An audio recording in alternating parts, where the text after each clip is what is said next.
Hey everyone, welcome back to the channel. Before we dive into today's story, I just want to say thank you for being here. Whether you're a long-time subscriber or this is your first time watching, I really appreciate you taking the time to listen to these cases with me. Today's case is one that's really stuck with me, and I think it'll stick with you too. Imagine this. You're 20 years old, in college, honor student, captain of your debate team. You got your whole life mapped out. Law school, maybe politics one day. You're responsible, dependable, the kind of person who never misses commitments. One Saturday night in November 2002, you go to a small party at a friend's dorm. You're playing poker, drinking a few beers, hanging out with buddies. Around midnight, you get up and leave the party without saying goodbye. Your friends don't think much of it. You probably went to the bathroom, or maybe you're just heading back to your dorm. Your dorm is 3 minutes away. A 3-minute walk across campus. But you never make it. You never arrive. You never call. You never text. By the next afternoon, when you miss a debate practice, something you would never do, your friends realize something is terribly wrong. And here's the thing. You've been gone for over 22 years now. No body, no blood, no evidence, no weaknesses, nothing. You literally vanished in that 3-minute walk. This is the story of Joshua Giemond, a ST. Johns University student who disappeared from a small college campus in Collegeville, Minnesota on November 9th, 2002. And to this day, 22 years later, nobody knows what happened to him. But before we get into Josh's story, I'd really love to hear from you. Drop a comment below and let me know where you're watching from. Are you from Minnesota? Did you go to college in the early 2000s? Have you ever heard of Josh's case before? I love reading your comments and getting to know who's out there watching. So please, take a second and say hi. It would really mean a lot to me and helps this small channel grow. All right, let's talk about Joshua Giemond and the mystery that's haunted Minnesota for over 2 decades. Friends, let me tell you about Josh Giemond because he was the kind of person you'd want your kid to be. Seriously. Joshua Cheney Giemond was born on June 18, 1982, in Redwood Falls, Minnesota. He was an only child, and his parents Brian and Lisa absolutely adored him. When Josh was about 4 years old, the family moved to Maple Lake, Minnesota, a small town about an hour northwest of Minneapolis. That's where Josh grew up. Growing up in Minnesota, Josh did what Minnesota kids do: ice fishing with his dad, hunting, outdoor activities. He loved spending time with his father, Brian. They were close. They'd go out on the lakes together, have those father-son bonding experiences that last a lifetime. But Josh wasn't just an outdoorsy kid. He was smart, really smart. He was one of those students who excelled at everything, not in an annoying show-off way, but in a genuinely impressive way. When Josh graduated from Maple Lake High School in 2000, he wasn't just any graduate. He was the valedictorian, the top of his class academically. He was also the class president, the student his peers chose to lead them. And here's what I love. His classmates voted him most likely to succeed. Not because he was arrogant or pushy, but because everyone could see Josh had something special. He had drive. He had ambition. He had the kind of character that made people think, yeah, that guy's going somewhere. The future politician. Josh had his life planned out, and it was a good plan. He wanted to go to law school after college. Then he wanted to become a lawyer. And this is what really shows you who Josh was, he wanted to run for political office. He wanted to be a state representative or maybe even a congressman someday. This wasn't just a pipe dream. Josh's stepmother, Barbara Vickerman, was a Minnesota state representative who represented the Redwood Falls area. Through her, Josh saw up close how politics worked. He saw public service in action, and it inspired him.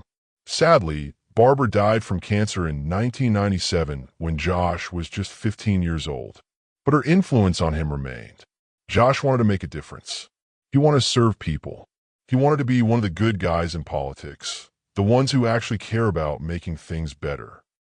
So when Josh enrolled at St. John's University in Collegeville, Minnesota, he did so with purpose. He majored in political science. He joined the school's pre-law society. He became a member and eventually captain of the mock trial debate team. Everything Josh did was building toward his goal. He wasn't wasting time. He wasn't floating through college partying and figuring things out. He had direction. St. John's University.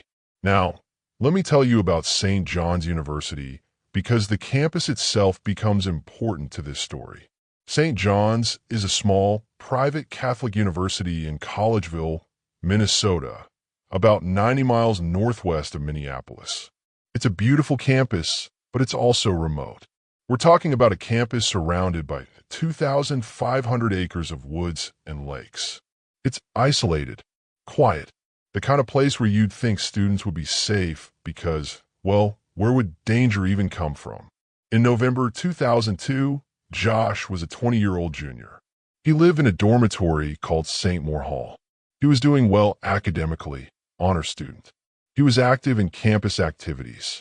He played baritone in the university's wind ensemble. He was well-liked by his classmates and professors. By all accounts, Josh was thriving. He was exactly where he wanted to be, doing exactly what he wanted to do. There was absolutely no reason for Josh Giemond to disappear. None. And that's what makes his case so baffling.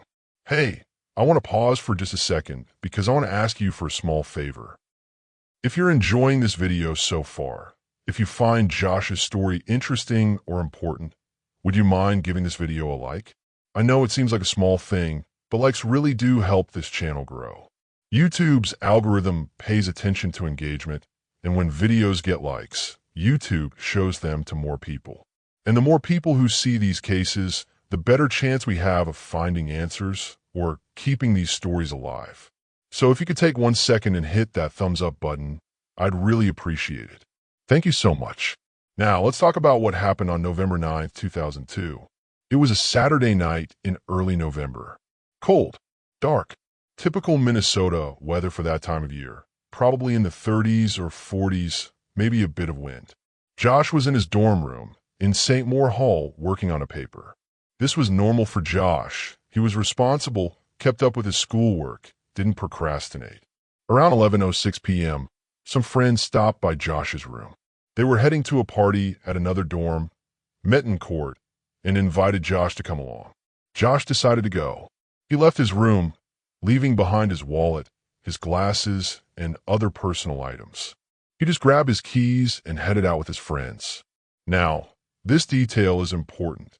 Josh left without his wallet and glasses. This tells us he didn't plan to be gone long. He wasn't planning to drive anywhere, wasn't planning to buy anything, wasn't planning to need his ID. He was just going to hang out at a friend's place on campus for a bit.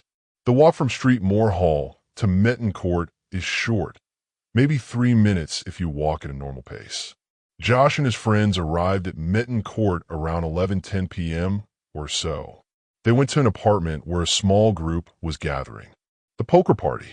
At the apartment, there were about 8 to 10 students hanging out. It was a low-key gathering, not a rager, not a huge party. Just some friends playing poker, drinking beer, talking. Josh sat down and joined the poker game. According to the people there, Josh had somewhere between 7 and 12 beers over the course of the evening. Now, that might sound like a lot, but here's what every person at that party said. Josh did not seem intoxicated. Nobody thought Josh was drunk. He wasn't slurring his words. He wasn't stumbling. He was playing cards, having conversations, acting totally normal. One friend said, the whole walk down there, he was in a great mood. Nothing seemed wrong with him. This is important because later, some people would theorize that Josh was drunk and fell into a lake. But everyone who was there said, Josh seemed fine, alert, present, normal Josh. 11:45 p.m., Josh gets up and leaves. Around 11:45 p.m., so they'd been at the party for about 35 minutes. Josh suddenly got up and left. He didn't say goodbye. He didn't announce he was leaving. He just stood up and walked out of the apartment. Now, his friends weren't alarmed by this. Here's why. Theory 1. Some friends thought Josh went down the hall to use the bathroom. The apartment was in a dorm, so there were bathrooms down the hall. It wouldn't be unusual for someone to step out to use the restroom. Theory 2. Other friends thought Josh was heading back to his own dorm, Streetmore Hall, for the night. Again, this wouldn't be unusual. It was almost midnight. Maybe Josh was tired or wanted to get back to his paper or just felt like calling a night. Either way, nobody thought anything was wrong. Nobody followed him out. Nobody checked on him. Many people at the party didn't even realize Josh had left. The 3-minute walk. Okay, so here's where things get really important. Let me describe the route Josh would have taken to get back to his dorm. From Metten Court to St. Moore Hall is about a 3-minute walk. The path goes past Stump Lake, one of the small lakes on campus. There's a bridge over part of the lake that pedestrians use. This wasn't a dangerous area. This was a college campus. There were lights. Other students were around. It should have been completely safe. At some point between 12:15 a.m. and 12:30 a.m., so about 30 to 45 minutes after Josh left the party, 2 witnesses reported seeing someone who looked like Josh on the bridge near Stump Lake. These witnesses described seeing a person matching Josh's description, about 6 feet tall, blonde hair, wearing blue jeans and a gray St. John sweatshirt, which is what Josh was wearing that night. If this was Josh, then he made it to the bridge. He was walking back to his dorm like everyone assumed he would. But then nothing. Josh never arrived at St. Moore Hall. His roommates never saw him come back. He never entered the building. Between the bridge and the dorm, a distance of maybe a minute or 2 of walking, Joshua Gieman vanished. Sunday morning, something's wrong. When Josh's roommates woke up on Sunday morning, November 10th, they realized Josh wasn't in his room. His bed hadn't been slept in. At first, they probably figured he'd stayed at a friend's place or pulled an all-nighter studying somewhere. College students do that. But later that day, Sunday afternoon, Josh was supposed to be at mock trial debate practice. Josh was the captain of the team. He never missed practice. Never. When Josh didn't show up, his friends immediately knew something was wrong. They started calling him. Straight to voicemail. They checked his room. He wasn't there. They asked around. Nobody had seen him since the party the night before. By Sunday evening, Josh's friends contacted his parents and reported him missing to campus security. Brian Gieman, Josh's father, got the call every parent dreads. We can't find Josh. Nobody's seen him since last night. We don't know where he is. And just like that, the search for Joshua Gieman began. The immediate search. St. John's University and the Stearns County Sheriff's Office launched an immediate and extensive search.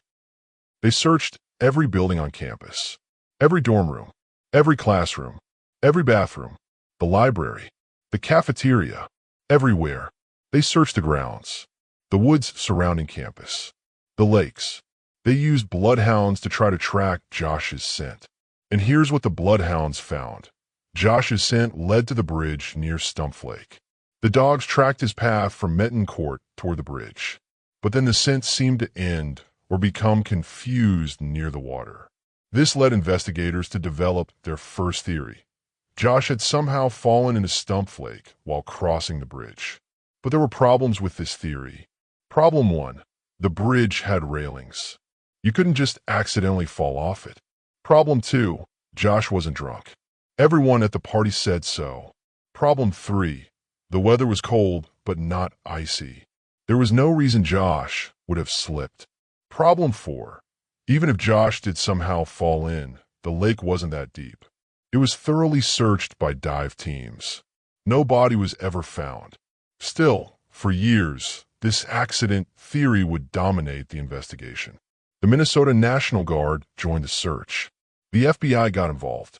Hundreds of volunteers combed every inch of that campus and the surrounding wilderness. They found nothing. No clothing, no phone, no wallet, though Josh had left his wallet in his room anyway. No keys, no body, no blood, no evidence whatsoever. Joshua Gieman had simply vanished.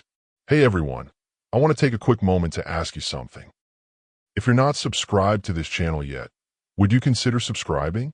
I'm a small channel trying to grow and bring attention to cases like Josh's, cases that deserve to be remembered, families that deserve answers. Every subscriber really does make a difference for me. When you subscribe and ring that notification bell, you're not just supporting me. You're supporting these families and keeping these cases in the public eye. And that matters. So if you're enjoying this video and want to see more cases like this, please hit that subscribe button. I'd really appreciate your support. Thank you. Now, let's talk about the theories of what might have happened to Josh and the breakthrough that came 20 years later. Theory 1. The accident theory, law enforcement's focus. For the first several years after Josh disappeared, the Stearns County Sheriff's Office was focused almost entirely on one theory. Josh accidentally drowned in Stump Lake. Sheriff Jim Kostreba, who was in charge at the time, believed this was the most logical explanation. Here's the reasoning. Josh's scent led to the bridge. Josh had been drinking, though not heavily. It was dark and cold. Maybe Josh stumbled, fell over the railing, hit his head, fell into the lake. The problem? Dive teams searched that lake thoroughly, multiple times, with sonar equipment, with underwater cameras, with everything they had. They never found a body. But maybe the body drifted or decomposed or was carried away by wildlife, investigators said. Okay, but even if that's true, bodies leave evidence. Clothing, bones, something. Nothing was ever found in Stump Lake or the other lakes on campus. Yet for years, literally years, the sheriff's office treated this case as an accidental drowning, not a potential homicide or abduction. They didn't really investigate other theories seriously until much later. Josh's family was frustrated. They felt like the investigation wasn't doing enough. They felt like law enforcement had decided what happened and stopped looking for other answers. Theory 2. Online predator. In 2022, 20 years after Josh disappeared, Netflix's Unsolved Mysteries aired an episode about Josh's case. And in preparing for that episode, investigators revealed something that had been kept quiet for years.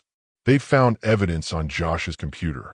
Josh had been active on Yahoo Personals, an online dating/meetup site popular in the early 2000s.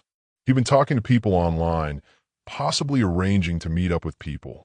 On Josh's computer, investigators found 28 photos of different men, screenshots, or saved images from online profiles. None of these men have ever been identified. In October 2022, right before the Unsolved Mysteries episode aired, the Stearns County Sheriff's Office released these 28 photos to the public and asked for help identifying them. Here's the theory. Maybe Josh left the party to meet someone he'd connected with online. Maybe he arranged a meetup that night. Maybe that person harmed him. This theory would explain why Josh left the party abruptly without saying goodbye. Because he had somewhere to be, someone to meet, and he didn't want to announce it to his friends. It would also explain why Josh never made it back to his dorm. Because he didn't intend to go straight back. He was going to meet someone first. But who? And where? And what happened? To this day, none of those 28 men in the photos have been identified. If you were active on Yahoo Personals in Minnesota in 2002, investigators want to hear from you. Theory 3. The suspicious man in the orange car. Around the same time Josh disappeared, there were reports of a suspicious man on St. John's campus. This man was driving an orange Pontiac Sunfire. Multiple witnesses reported seeing him in various locations on campus, particularly in areas known as hookup spots where students might go for privacy. Witnesses said this man would drop off other men at these locations. It looked like he was facilitating meetups of some kind. Campus security noted this vehicle. Students reported feeling uncomfortable about it. Here's where it gets really suspicious. Investigators eventually tracked down the owner of the orange Pontiac Sunfire. They questioned him. He denied any involvement in Josh's case. But before investigators could thoroughly search the vehicle, the owner had the car destroyed. Just got rid of it. Crushed it. Gone. Why would you destroy your car, right, when police are investigating a missing person case and asking questions about your vehicle? The owner claimed it was just coincidence. The car was old. He needed to get rid of it anyway. But it's incredibly suspicious. And to this day, many people believe this man knows something about what happened to Josh. Theory 4. The Abbey and the Abuse Scandal. This theory is dark, and I want to be sensitive in how I present it. But it's been investigated by law enforcement, so we need to talk about it. St. John's University is affiliated with St. John's Abbey, a Benedictine monastery on the campus grounds. Monks from the abbey lived in some of the campus dorms, including Metton Court, where the party was, and St. Moore Hall, where Josh lived. In October 2002, just 1 month before Josh disappeared, St. John's Abbey settled lawsuits related to a massive sexual abuse scandal. Multiple monks have been accused of sexually abusing students and young people over the course of decades. It was a huge scandal. It was all over the news. Josh knew about this scandal. In fact, investigators found evidence that Josh had been researching it online. He'd been looking into the abuse cases, reading about the settlements, digging into who was involved. Josh's friends said he was outraged about the abuse.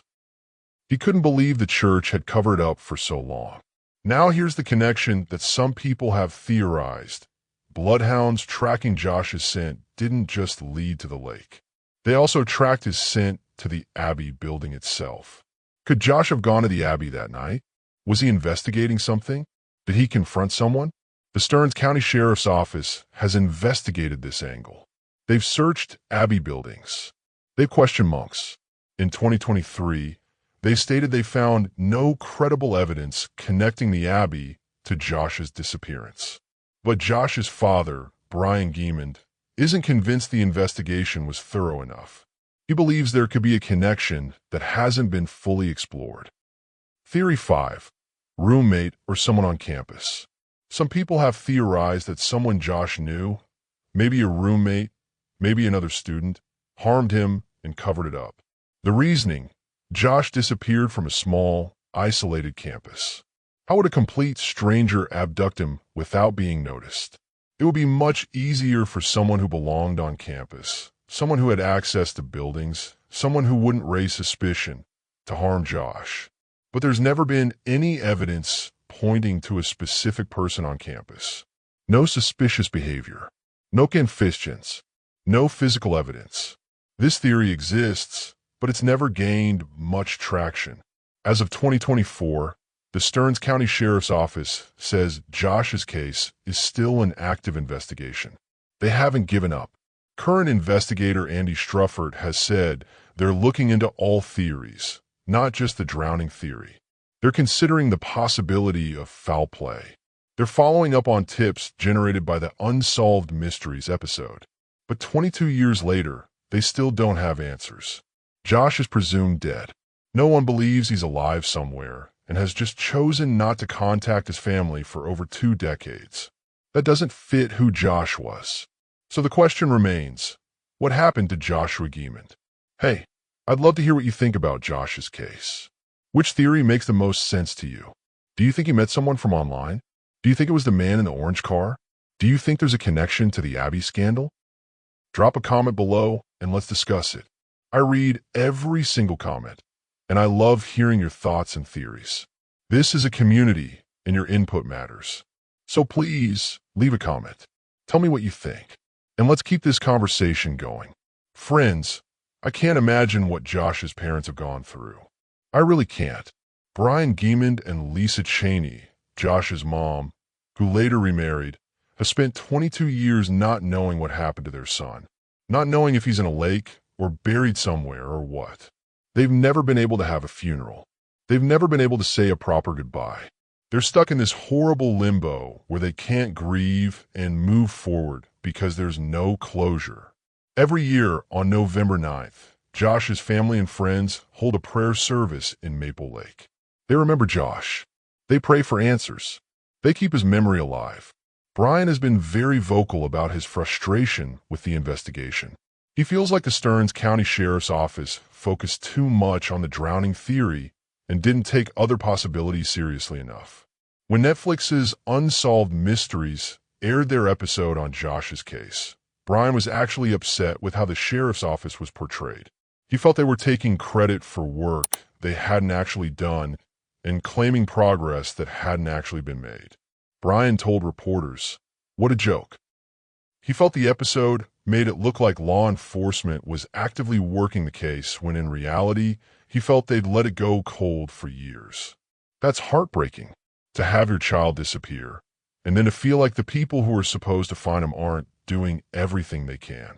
Here's something that frustrated Josh's family and a lot of people following the case. Those 28 photos of men found on Josh's computer? Investigators had those photos since at least 2008. That's 14 years after Josh disappeared. But they didn't release them to the public until October 2022, right before the Netflix episode aired. That's 20 years after Josh vanished. Why did they sit on this evidence for so long? Why didn't they ask for the public's help identifying these people years earlier? The answer, according to investigator Andy Strufford, was that they wanted to be careful about Josh's privacy. They didn't want to out Josh's sexuality or personal life if it wasn't relevant to the case. I understand that sensitivity, but also, if these photos might lead to identifying a suspect or a witness, shouldn't the public have been asked to help sooner? It's a complicated ethical question, but it's also frustrating for Josh's family, who feel like valuable time was wasted. When Netflix's Unsolved Mysteries aired their episode on Josh in October 2022, something good did come from it: tips. The sheriff's office reported receiving dozens of new tips after the episode aired. People called in with information, potential identifications of the men in the photos, theories, memories. As of this writing, none of those tips have led to solving the case, but they're still being investigated. The case is still open. The sheriff's office says they're still actively working on it. Detective Jessica Miller has reportedly spent countless hours on Josh's case. She's listened to interviews from the 90s and 2000s. She's studied the photos. She's reviewed the evidence over and over. Miller has said, "I can't let this case go. I can't seem to walk away from it. Something happened to those boys, and I owe it to the family to figure out." Wait, boys plural? That's actually a slip referencing another cold case she's worked on, the Klein brothers case. But the sentiment applies to Josh too. Investigators who really care about these cases, they can't let them go. They haunt them. The age-progressed photo. In 2017, on the 15th anniversary of Josh's disappearance, the Minnesota Bureau of Criminal Apprehension released an age-progressed photo of what Josh might look like at age 35. It's a strange thing to see.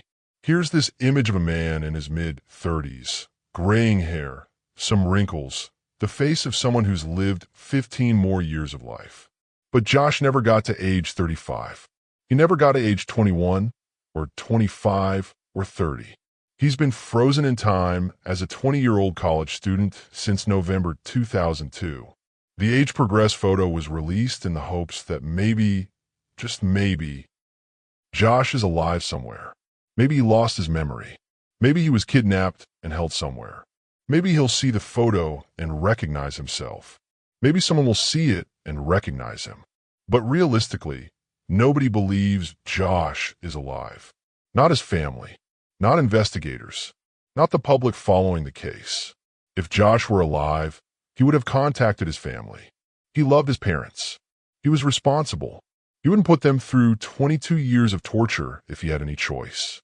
So the age-progressed photo is less about finding Josh alive and more about keeping his case in the public eye, reminding people that this is still unsolved, still matters, still needs answers. Other disappearances in the area. Something really eerie. Josh wasn't the only young man to disappear from Minnesota around this time period. In the 10 days surrounding Josh's disappearance in November 2002, 3 other young men vanished. Christopher Jenkins, University of Minnesota student, disappeared on November 1st, 2002, 8 days before Josh. His body was later found in the Mississippi River.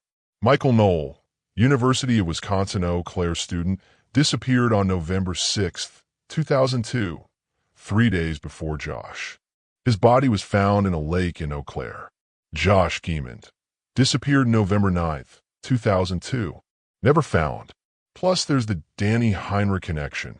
Heinrich, who eventually confessed to kidnapping and murdering 11-year-old Jacob Wetterling in 1989, was active in central Minnesota. He lived not far from St. John's. Some people have wondered if there could be a connection to Josh's case, though there's no evidence of it. The families of these missing young men suspected there might be a link. Some people theorized about a serial killer targeting college-age men in the Midwest. There's even a theory called the smiley face killers theory that posits a network of killers targeting young men near bodies of water. But investigators have largely dismissed these theories. They believe the disappearances were separate incidents, not the work of one killer or group. Still, it's eerie. For young men, 10 days, all in the upper Midwest, all near water, all disappeared without a trace. 3 bodies eventually found. Josh's never was. It makes you wonder. Hey everyone, I want to ask one more favor before we finish up. If you found Josh's story compelling or important, would you share this video? You can share it on Facebook, Twitter, Reddit, wherever you hang out online. You can text it to a friend who likes true crime. You can post it in a Minnesota community group. Sharing really helps this small channel grow and reach more people. And the more people who know about Josh's case, the better chance we have of someone recognizing one of those 28 men in the photos, or remembering something from that night, or providing a tip that breaks this case open. So if you could share this video, I'd really appreciate it. Thank you so much for your support. Now let's wrap this up. You know, what really gets me about Josh's case is how planned out his life was. He knew exactly what he wanted. Law school, politics, public service. He was on track. He was doing everything right. And then one November night, he walked out of a party and just vanished. It's been 22 years. Josh will be 42 years old now if he were alive. He'd probably be a lawyer by now, maybe working in politics like he always dreamed. Maybe he'd be married, have kids. Maybe he'd be making a difference in the world the way he always wanted to. But instead, he's been gone for over 2 decades, and his parents still don't have answers. The thing is, somebody knows something. Whether it's one of those 28 unidentified men in the photos, or the man who owned the orange Pontiac Sunfire, or someone who was on campus that night, somebody knows. And if that's you, if you're watching this and you know something about what happened to Josh Geemond, please come forward. You can call the Stearns County Sheriff's Office anonymously. You can submit a tip online. You don't have to give your name. But please, help this family get closure. Help them finally lay Josh to rest. Help them have peace after 22 years of not knowing. Contact information: Stearns County Sheriff's Office, 320-251-4240. Minnesota Bureau of Criminal Apprehension, 1-888-234-3692. Submit anonymous tip, www.stearnssheriff.com. Joshua Geemond, born June 18, 1982. Last seen November 9, 2002, at age 20. 6 feet tall, 176 pounds, blonde hair. Last seen wearing blue jeans and a gray St. John's University sweatshirt. If you recognize any of the 28 men in the photos released by investigators, please contact law enforcement. Thank you so much for watching this video. I know it was a long one, but I really wanted to give Josh's story the time and attention it deserves. If you're not subscribed, please consider subscribing. It would really help me out. If you enjoyed the video, a like would be amazing. And if you want to discuss the case more, leave a comment below. I appreciate each and every one of you for being here and for helping me keep cases like Josh's in the public eye. These families need our support. These cases need attention. And your engagement, your likes, comments, shares, subscriptions, it all makes a real difference. Take care of yourselves, everyone, and I'll see you in the next video.